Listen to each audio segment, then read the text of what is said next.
তীব্র দাহ এখনও কমে নেই। এই ৭৭ বছরের মধ্যে এত লম্বা সময় আর কখনো আসে নাই এবং মানুষ জনজীবন অতিষ্ঠ।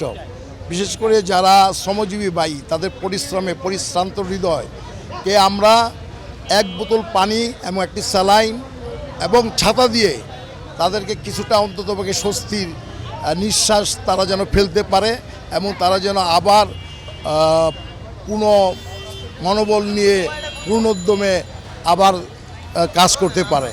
এই জন্য আমরা এই কর্মসূচিকে আগামী ৩রা মে পর্যন্ত বর্ধিত করেছি এবং আজকে মে দিবস বলে আমরা রিক্সাওয়ালা, ভ্যান, ঠেলাগাড়ি, মুটে এবং বয়স্ক লোকরা যারা, তাদের মাথায় আমরা একটা করে ছাতা দিয়ে দিচ্ছি এবং এই শ্রমজীবী ভাইদের আন্দোলনের পরিপ্রেক্ষিতে এই ১লা মে তাদের যে ন্যায্য হিস্সা তারা কিন্তু পেয়েছিল। এই মে দিবসকে আমরা স্মরণীয় করার জন্য আমরা এই কাজটি করছি। বিশেষ করে আমাদের বাংলাদেশের মাননীয় প্রধানমন্ত্রী দেশরত্ন শেখ হাসিনা এবং আমাদের প্রিয় নেতা জননেতা জনাব সাবের হোসেন চৌধুরী নির্দেশনায় কিন্তু আমরা মানুষের পাশে থাকার চেষ্টা করেছি। মানুষের জন্য এই প্রতিপাদ্য বিষয়কে আমরা সামনে রেখে কিন্তু আমাদের এই কর্মকাণ্ড বা কর্মসূচি।